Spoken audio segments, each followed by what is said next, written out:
galera, bom dia, boa tarde, boa noite, boa madrugada. Meu nome é Sidney Martins, sou professor de língua portuguesa aqui do LAC Concursos. É com extremo prazer que hoje nós vamos trabalhar a nossa aula de orações subordinadas. A gente deu uma pincelada na aula de conjunções coordenativas e na aula de conjunções subordinativas adverbiais. Agora é que a giripoca vai piar. Então se liga só. Primeira coisa, nós vimos que o período simples é representado pelo sistema SVC, sujeito, verbo e complemento. Só tem uma oração, por isso é chamado de sujeito simples e, além do mais, também pode ser chamado de oração absoluta, até porque só tem uma oração e aquela oração será absoluta e mandará em tudo. Já quando a gente pensa no período composto, a gente tem um período composto por coordenação e o período composto por subordinação. Vimos que o período composto por coordenação funciona mais ou menos assim. Eu tenho estruturas coordenadas, posso dizer que são estruturas justapostas, elas estão equiparadas. Isso mostra que uma não depende da outra, então elas são independentes sintaticamente. Uma não vai exercer função em relação à outra. Agora, quando a gente tem a oração subordinada, a gente tem uma relação de hierarquia. A gente vai ter uma oração principal aqui em cima e uma subordinada aqui embaixo, dependendo da principal para poder fazer sentido. Agora, como de fato eu represento isso? Então, vamos lá. Quando eu penso no período composto por subordinação, então a oração subordinada, ela será representada assim, ó. Período composto por subordinação, eu terei S... Não, deixa eu botar com a canetinha preta que fica melhor para vocês, ó. Período composto, ó. Período composto por subordinação. Nós teremos a seguinte estrutura, ó. Sistema SVC. E aí você vai ver que eu vou colocar o complemento do sistema aqui em cima. E dentro desse sistema, dentro deste complemento, eu vou colocar outro sistema SVC. Pois, como já disse a vocês, quando eu digo que um termo é subordinado a outro, é a mesma coisa que dizer que ele está inserido no outro. Então, ele está dentro. É por isso que ele depende da oração principal para poder fazer sentido. E como eu vou representar essa subordinação para o aluno? Assim, ó, de três formas. Eu tenho o período composto por subordinação, que vai caracterizar uma oração subordinada substantiva. Eu tenho aquele que vai caracterizar uma oração subordinada adjetiva. E eu tenho aquele que vai caracterizar uma oração subordinada adverbial.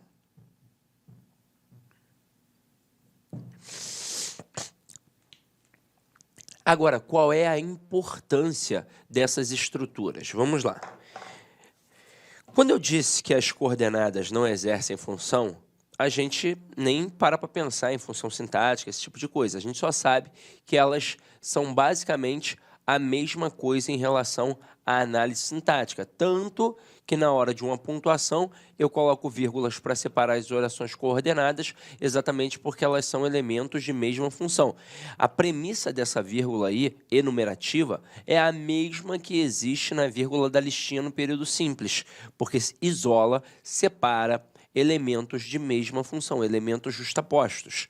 Agora, quando a gente pega a oração subordinada, a gente tem que observar que esta oração exerce uma função morfológica e que ela também pode exercer uma função sintática. Então vamos lá, primeiro pensando na essência morfológica.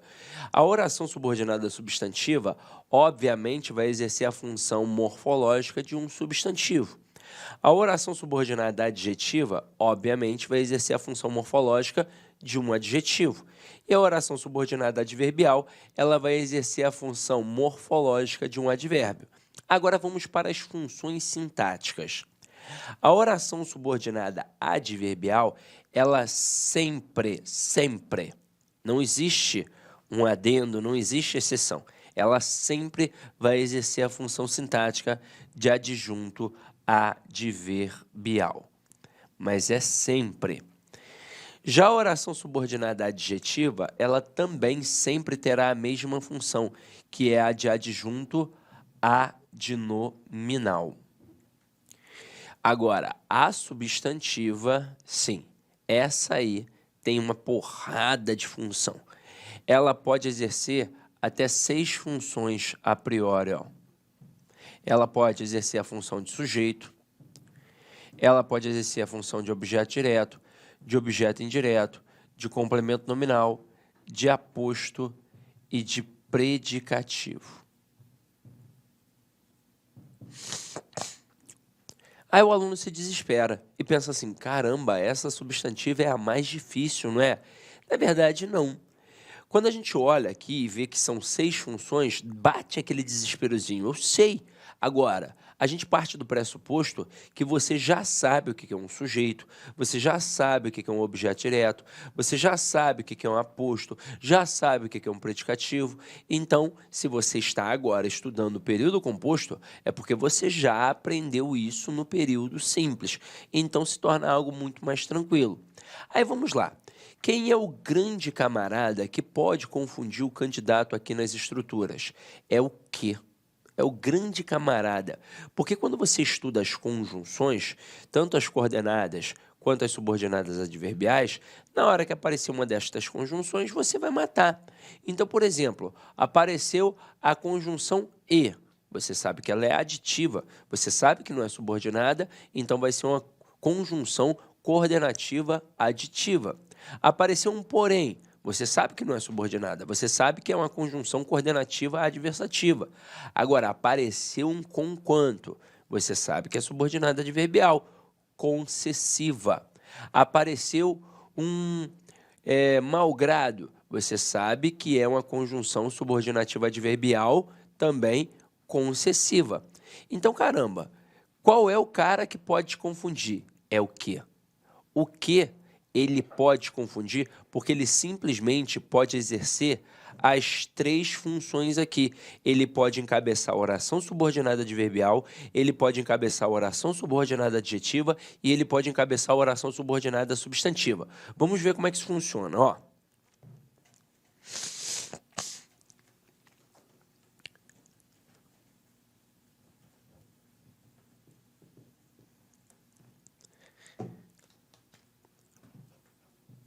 Vamos lá.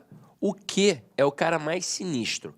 Ele pode funcionar como uma oração, aliás, pode encabeçar uma oração subordinada substantiva, pode encabeçar uma oração subordinada adjetiva e pode encabeçar uma oração subordinada adverbial. Agora, para que ele faça isso, ele tem que exercer uma função morfológica específica, que está atrelada às funções do que. Para que o que encabece uma oração subordinada substantiva, é necessário que ele seja uma conjunção integrante. Para que ele encabece uma oração subordinada adjetiva, é necessário que ele seja um pronome relativo. E para encabeçar uma oração subordinada adverbial, é necessário que seja uma conjunção subordinativa adverbial consecutiva. Então, o nosso problema lá na época da escola seria resolvido se a gente tivesse entendido este processo. Muito provavelmente a gente não entendeu isso, ou porque não tinha maturidade e não prestou atenção no que a professora estava falando, ou porque a professora, de fato, na hora lá na bagunça daquela zona que a molecada faz, não apresentou isso. Então, o que a gente fazia na época? A gente decorava as frases que a professora colocava. Então, a professora colocava 100 frases e cobrava 10 na prova. Pô, você decorou as 100, na hora da prova, você acertava aquelas 10 que ela colocou. Mas entender mesmo, nunca entendeu. E bastava entender este processo. Quando é conjunção integrante, encabeça a oração subordinada substantiva. Quando é pronome relativo, encabeça a oração subordinada adjetiva. Quando é conjunção subordinativa adverbial consecutiva, encabeça a oração subordinada adverbial, obviamente, consecutiva, que é aquela que indica a consequência. Aí, no decorrer das aulas, você viu que esse cara aqui é de fácil identificação. E ele é mesmo de fácil identificação. É o primeiro que a gente vai identificar. Então, por exemplo, quando você pega as conjunções para estudar, e aí você já deu uma estudadinha, você viu que a gramática te dá as conjunções, o que elas representam semanticamente, ilustram ali colocando algumas conjunções e ainda colocam uma frase. E quando você vai estudar a conjunção subordinativa adverbial consecutiva, diz grandão, indica consequência, principal conjunção é o que e faz um adendo, que este que não aparece sozinho, ele é correlacionado, então tem ali um intensificador, que são as palavras tanto, tal, tão e tamanho. Então, ó, antes aqui vai aparecer o que a gente chama de intensificador, que são as palavras tanto, tal, tão e tamanho. Até brinco com os meus alunos, juntando os T's aqui, formando um T grande, ou seja, um tesão. E digo assim, ó, onde tem tesão, tem consequência. Porque no final das contas, quando o camarada coloca uma frase com esta conjunção consecutiva, ele não quer pedir para você, na prova do concurso público, classificar esta oração. Ele quer o valor semântico, é isso que ele quer. Então, vou colocar aqui um exemplo. Ó. Maria estudou tanto que passou em primeiro lugar. Neste momento, galera, eu tenho que entender uma coisa, que o que encabeça as orações subordinadas. Então, onde exatamente eu vou separar a oração subordinada da oração principal? Exatamente onde tem o que. Então, aqui, ó, Maria estudou tanto, pá, que. Aí, pensa comigo, nesta oração já tem verbo? Tem, então eu vou chamar de oração principal. OP vai ser oração principal, tá?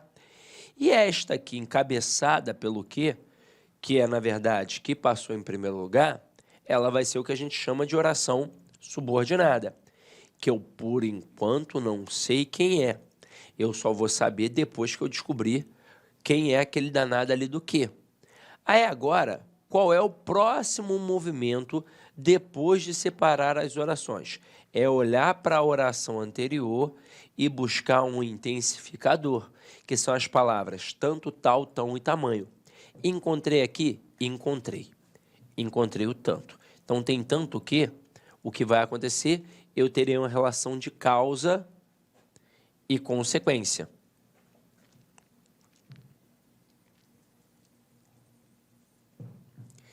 Já sabemos que a causa é a origem de um processo e a consequência é o que decorre a partir daquilo. Então, aqui, quando eu digo Maria estudou tanto que passou em primeiro lugar, qual é a causa? É ter estudado muito, é ter estudado tanto. E qual é a consequência? Ter passado em primeiro lugar. Na prova do concurso público, pode ter certeza, lá o avaliador vai destacar ou o que, ou toda a oração encabeçada pelo que, e vai perguntar qual é o valor semântico, qual é a ideia, qual é o sentido transposto ali. E aí, com certeza você vai responder consequência. Agora, como ele é malicioso, dentre as opções, ele vai colocar as duas, ó, causa e consequência, o que já pode derrubar alguns candidatos, porque o cara vai pensar assim, caramba, realmente ali tem uma relação de causa e consequência. Será que não é uma pegadinha? Ele quer que eu responda a causa? Então, para você nunca errar, a causa sempre estará do lado do intensificador e a consequência sempre do lado do que. Então, não tem como errar. Até aí, tudo bem? Então, show. Agora, vocês viram como é fácil identificar esse cara? É por isso que a maioria das bancas, na verdade, adora brincar com o candidato em relação à diferença de conjunção integrante para pronome relativo, pois a conjunção subordinativa adverbial consecutiva é de muito fácil identificação. É só buscar um intensificador.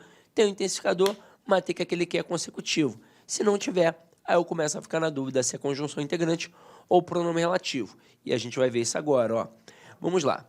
Vamos apagar aqui essa parte. A gente já domina a conjunção consecutiva, até porque a gente já viu todas as consecutivas na aula das conjunções subordinativas adverbiais. E agora a nossa dúvida é entre o que? Pronome relativo e entre o que? Conjunção integrante. Existe uma diferença abissal entre os dois. O que pronome relativo, ele obrigatoriamente faz referência a termo anterior. Obrigatoriamente. Aí, neste momento, eu quero que você perceba a diferença. Ele vai fazer referência ao termo anterior, então não vou nem precisar de macete. Basta olhar para ver se está fazendo referência ao termo anterior, pronto, acabou. Se eu conseguir pegar aquele termo anterior e escrever no lugar do que exatamente, eu matei que é pronome relativo. Ah, beleza. Aí tem um outro macetinho que a gente aprende na escola, que é substituir o que por o qual ou a qual. Eu, particularmente, não gosto. E vou explicar, inclusive, por quê. Se você pegar um menino de 11 anos e falar assim para ele: filho, eu vou te dar 50 frases e você vai substituir, quando possível, o que por o qual ou a qual. Só que detalhe, dessas 50, 30 dá para substituir e 20 não. Mas ele vai conseguir substituir nas 50. É incrível. Então, se não funciona para um menino de 11 anos, obviamente pode não funcionar para você, que está há 10, 15 anos sem estudar a língua portuguesa. Então, não é um macete tão legal. Aí, qual é o macete mais interessante? É você pegar o que e toda a oração a qual ele faz parte e substituir, como já vimos, pela palavra isso. Até porque a palavra isso, ao contrário, vai me mostrar que ali tem uma oração subordinada, substantiva, encabeçada pela conjunção integrante. Vamos testar aqui, ó. Eu coloco assim: desejo que vocês sejam aprovados.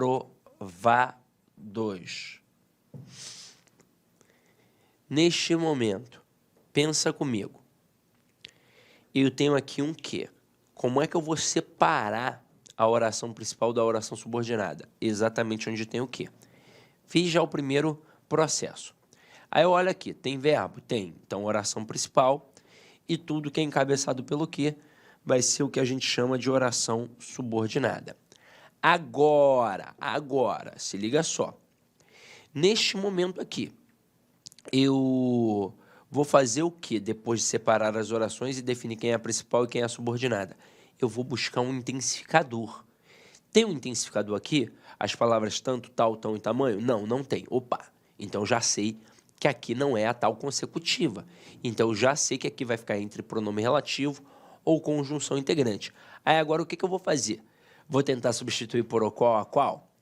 Vamos lá, tenta. Você vai ver que não é possível, mas tem candidato que vai conseguir. E como não é possível não, ó, desejo o qual vocês sejam aprovados. E não consigo o quê? Consigo sempre, Sidney, mas não dá. Veja, não está fazendo referência a nenhum termo anterior. Mas aí bateu a dúvida, o que você faz? Você pega este que e toda a oração encabeçada pelo que e tenta substituir pela palavra isso. Veja como aqui você vai conseguir, como aqui vai ser possível. Dá ou não dá para dizer desejo isso? Claro que dá. Imagina a seguinte situação. Você está diante de uma vitrine e aí tem lá, sei lá, um relógio muito bonito que você tem vontade de comprar, mas que ainda é caro, está esperando essa aprovação aqui. E aí depois que for aprovado você, opa, esse aí eu vou comprar. Aí você está conversando com um amigo ou com a tua esposa, ou com o teu esposo, aí você aponta e fala assim, desejo isso. Isso aqui eu vou comprar. Você consegue formalizar essa frase. Então, eu quero que você entenda que isso, ele não é um pronome qualquer. Ele é um pronome que está na posição de um substantivo.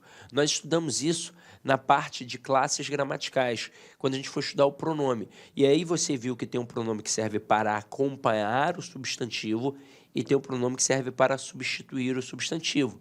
Observe que na hora que eu digo desejo isso, o pronome isso, que é notoriamente um pronome demonstrativo, ele não está acompanhando o nome, ele está substituindo. É como se eu dissesse desejo relógio, desejo água, desejo café. Então, ele está ali na posição de um substantivo. Logo, eu digo que ele é um pronome substantivo. Por isso o macete. E aí o mais interessante é que na hora em que eu consigo substituir pela palavra isso, eu vejo que esta palavra, ao contrário, me mostra que ali tem uma oração subordinada, substantiva, encabeçada pela conjunção integrante. Então aqui, ó, tem uma oração subordinada, substantiva, encabeçada, ó, pela conjunção integrante. Então, pelo menos, a classificação do que eu já resolvi. E isso cai em prova só pedindo a classificação do quê? Claro que cai. Você faz concurso, você já fez algumas provas anteriores, então você sabe. Inclusive, se você ainda não faz isso, deixe-me molhar aqui no bico. É importante que você faça. Não adianta só treinar pela teoria. Você tem que fazer exercícios e, de preferência, questões anteriores da tua banca. Então, se você vai fazer um concurso e você não tem nenhuma prova, pô, vai lá no PCI Concursos. É um site gratuito. Você baixa lá a prova e baixa o gabarito. Agora, é claro, você espertamente não vai baixar os dois juntos. Aliás, até pode baixar, mas deixa guardado o gabarito, né? Não pode ficar na hora olhando ali, vai dar uma revisada, não. Testa assim, faz primeira prova sozinho, depois pega o gabarito e dá uma olhada. Caraca, de 40 eu só acertei 20. Mas isso vai acontecer na primeira vez. Na segunda você já vai acertar 30. Na terceira você já vai acertar 35. Na quarta, de repente, você vai até gabaritar. Então, quanto mais treinamento, melhor você vai ficar. Então, aqui, ó, por enquanto, a gente já fez quase tudo. Só que eu vou te dar um alerta. Quando tem a oração subordinada adverbial, que foi aquela que a gente viu primeiro, o cara está preocupado com o valor semântico, até porque existem 9 conjunções subordinativas adverbiais. Então, tem a causal, tem a consecutiva, tem a concessiva, tem a comparativa, tem a final, tem a proporcional, tem a temporal. Então, ele quer saber se você identificou a ideia transmitida ali. E se ele perguntar a função sintática, vai ser sempre a mesma função sintática, que é a de adjunto adverbial. Agora, quando você pega a substantiva, são até 6 funções. Então, cá entre nós, você acha que ele não vai pedir a função? É óbvio. Às vezes, ele nem pede para você classificar a oração. Ele só pede assim, tal oração subordinada exerce qual função sintática? Ou então ele afirma para você, exerce função sintática de objeto direto, exerce função sintática de complemento nominal, exerce função sintática de aposto. É assim que funciona. Aí, qual é o bizu que eu te dou? Se você ainda está capengando, você vai fazer exatamente assim, ó. Desejo isso. Na hora que você faz essa troca, você já sabe que está diante de uma oração subordinada substantiva. O que ficou faltando apenas? A função sintática. E como nós aprendemos a analisar a função sintática na língua portuguesa? Através do sistema SVC. Qual é a primeira coisa que eu faço? Eu acho o verbo e pergunto a ele quem é o sujeito. E automaticamente o resto é o teu complemento. Aí você viu que existem 3 possibilidades. Eu posso ter um objeto, eu posso ter uma circunstância que eu vou tipificar através do adjunto adverbial, e eu posso ter uma característica que, no final das contas, é o nosso predicativo. Aqui o esquema é o mesmo. Vamos lá. Quem é o verbo aqui? É o verbo desejar. Pergunta a ele quem é o sujeito. Quem é o sujeito? A resposta vai ser eu. pois eu desejo, como se fosse um sujeito oculto. E o resto que sobra é o nosso complemento. Mas aí pensa aqui comigo, neste contexto, quem deseja, deseja alguma coisa. Então eu tenho um verbo transitivo direto, que obrigatoriamente vai pedir um objeto que? Direto. E por que um objeto direto? Porque está diretamente ligado ao verbo que é transitivo direto. Então pronto, o nome da oração vai ser enorme, assustador talvez. Oração subordinada, substantiva, objetiva, direta. É enorme, mas veja, nada mais é do que um objeto direto, que por um acaso tem oração, tanto que o avaliador poderia chamar aqui, ó, de objeto direto oracional. Viram como é que funciona o processo? Agora, vai chegar uma hora que você não vai precisar fazer tudo isso. Vai chegar uma hora que você só vai fazer assim, ó, como eu vou fazer aqui agora. Você vai pegar uma setinha da oração subordinada e vai jogar para a oração principal para ver a quem a oração subordinada está ligada. E está ligado ao verbo desejar. E quem deseja, deseja alguma coisa. E verbo transitivo direto. E verbo transitivo direto pede o quê? Objeto direto. Vai ser assim que você vai fazer. Chega um momento que você vai desenrolar isso muito facilmente.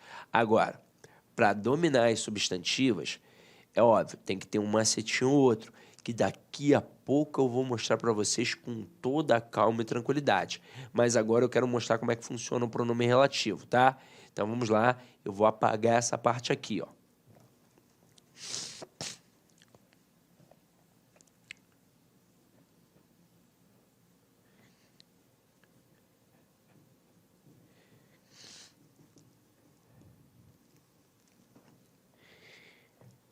Agora aqui, meu companheiro, se eu colocasse assim, ó, os alunos que estudam muito são aprovados.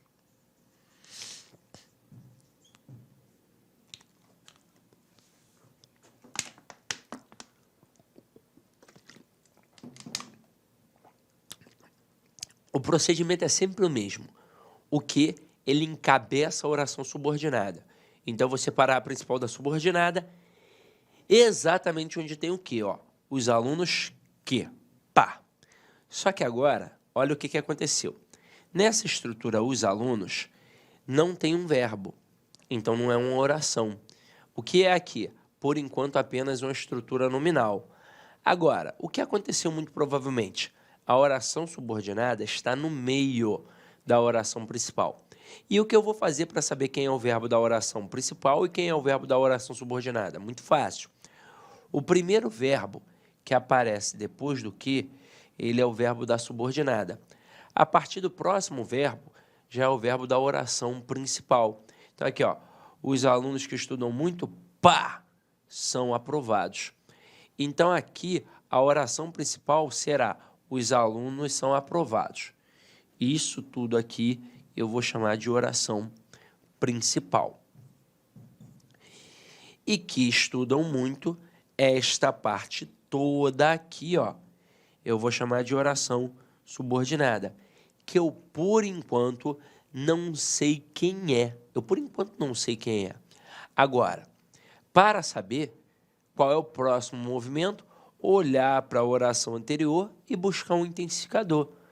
Existe aqui um intensificador? As palavras tanto, tal, tão e tamanho? Não, não existe. Então, neste momento, eu já sei que não é uma consecutiva. Então, a minha dúvida é entre pronome relativo e conjunção integrante. E agora, ó, sem macete.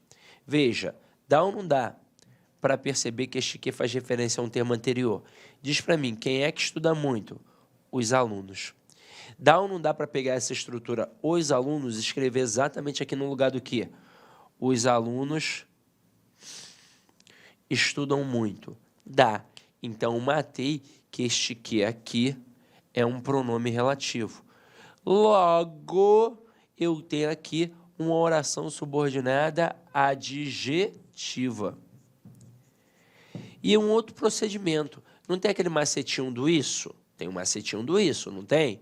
Então, eu aqui conseguiria, por um acaso, da mesma forma que eu disse, desejo isso, eu conseguiria dizer, os alunos isso são aprovados? Não, ficaria muito estranho, completamente agramatical.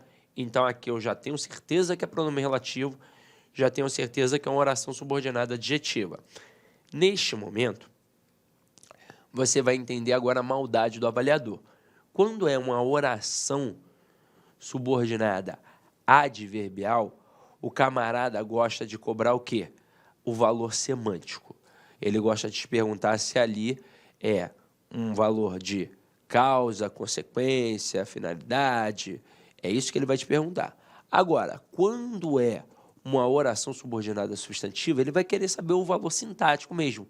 Se é objetiva direta, se é completiva nominal, se é subjetiva e por aí vai. Agora, quando o cara pede a oração subordinada adjetiva, que sempre exerce a função sintática de uma adjunta adnominal, ele quer, na verdade, saber se ela é restritiva ou explicativa. E cá entre nós, a oração subordinada adjetiva é a menina dos olhos da língua portuguesa, porque numa tacada só, o cara, além de cobrar o valor do que, ele cobra a classificação da oração, ele cobra pontuação, ele cobra também interpretação. E aí você tem que saber que esta oração subordinada adjetiva, ela pode ser restritiva ou explicativa. Quando ela vai ser restritiva? Quando ela não tiver vírgulas. E quando ela vai ser explicativa? Quando ela estiver isolada através das vírgulas. Na prova é muito fácil. Por exemplo, os alunos que estudam muito são aprovados. Pela sentença que a gente tem aqui, tem vírgula ou não tem vírgula? Não tem vírgula. Então, eu já matei que esta oração subordinada adjetiva aqui, ela é restritiva. Agora, vamos entender o porquê de ser restritiva. Pensa comigo. Olha a oração principal. Os alunos são aprovados. E aí pensa num processo lógico. Todos os alunos são aprovados? Durante toda a tua trajetória como aluno, todos os teus amiguinhos, no ensino fundamental, no ensino médio, na faculdade, eles sempre foram aprovados? Não. Tem alguns que ficam no meio do caminho, não tem? Tem alguns que são reprovados, não é verdade? Então, imagina chegando para você do nada, num contexto fechado e falando assim, ó, os alunos são aprovados. Aí tu vai falar, tá maluco, Cid? Que alunos que são aprovados? Ah, é verdade, faltou informação. Aí eu vou dizer, aqueles que estudam muito, os que estudam muito. Então, neste momento, quando eu digo os alunos que estudam muito são aprovados, observe que não são todos os alunos que são aprovados, somente aqueles que estudam muito. Se estuda mais ou menos ou se estuda pouco, ó, não vai ser aprovado de acordo aqui com o nosso texto. Somente aquele que estuda muito. Então, observe que essa estrutura subordinada aqui, ela é de suma importância para o entendimento da frase como um todo, para o entendimento do texto como um todo. Então, se ela é de suma importância, ela não pode ser retirada. E se ela não pode ser retirada, ela não pode ter o quê? Vírgula. Então, aqui eu matei que é uma oração subordinada adjetiva restritiva. E como seria? Inicialmente eu quero pedir licença para vocês porque atrapalhei os seus estudos, mas essa videoaula é uma videoaula demonstrativa do site LAC Concursos. Eu sou o professor LAC, especialista em concurso público. Somente em 2022, isso mesmo, eu já tive a oportunidade de ser aprovado em 7 concursos públicos. Eu estou aqui para te ajudar. Gostou dessa videoaula? Quer continuar assistindo? Aliás, quer fazer o nosso curso completaço? Inclusive com Personal Coach, que eu estudo em regime de metas, na qual eu tenho certeza absoluta, se você cumprir todas as nossas orientações pedagógicas, cumprir as nossas metas de estudos, lá no dia da prova, no dia 4 de dezembro, salvo engano, né? É isso mesmo, dia 4 de dezembro, você vai fazer uma excelente prova para o sócio educativo do Espírito Santo. São 400 vagas, mas cadastro de reserva. Eles vão habilitar milhares de pessoas, e muitas pessoas serão convocadas além do cadastro de reserva Por quê, professor? Porque são 2 anos de validade por mais 2, 4 anos de validade. Professor, quanto custa o curso da LAC Concurso? Apenas 10 parcelinhas de R$ 30. É isso mesmo, 10 parcelinhas de R$ 30 você vai ter esse curso super completo, atualizado, atualizadíssimo. Será o melhor investimento de sua vida, o melhor custo-benefício da sua vida, 10 parcelinhas de R$ 30. Gostou? Então vem comigo, vem estudar aqui na LAC Concurso, tem um link aqui embaixo onde você vai diretamente fazer a sua matrícula no site da LAC Concursos.